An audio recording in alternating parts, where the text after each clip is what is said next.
Au milieu du XIXe siècle, la France connaît le paroxysme d'une crise sans précédent. L'activité de l'homme a presque intégralement déboisé le territoire. Dans les montagnes des Hautes-Alpes, les forestiers font alors le lien entre la déforestation et les crues torrentielles. C'est le début d'une histoire incroyable et largement méconnue de nos jours, la course pour la restauration de la montagne. Quand on se promène dans des forêts d'origine RTM, on a parfois l'impression d'être dans une forêt qui a toujours existé. Effectivement, c'est bien évidemment pas le cas. La Gaule était boisée à 80%. En 1850, il ne reste plus que 10% du territoire français qui est boisé. Les gens ne savent pas, et quand on leur apprend ça, c'est marrant, il y a un avant et un après. En faisant le lien entre la déforestation et les crues torrentielles, Alexandre Surel, un ingénieur à Embrun, initiera des recherches qui changeront le visage des montagnes de France.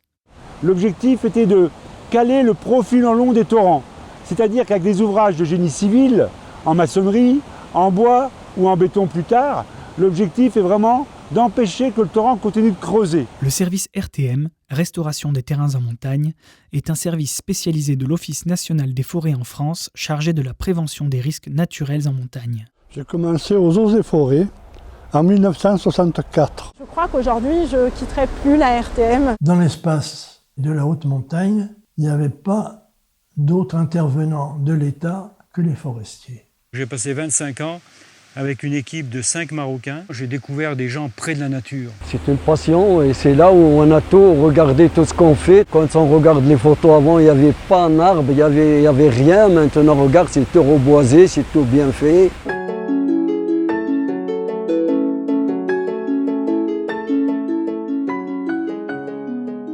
Sur le long terme, il y a un milieu, un équilibre forestier qui a un équilibre avec le climat et le contexte local. Les dynamiques forestières pourraient être très fortement perturbées. Quand je vois ce qu'on a fait en 1860 en remontant les Manches, je pense qu'on peut y arriver. Il y a quand même des gens, des belles personnes partout.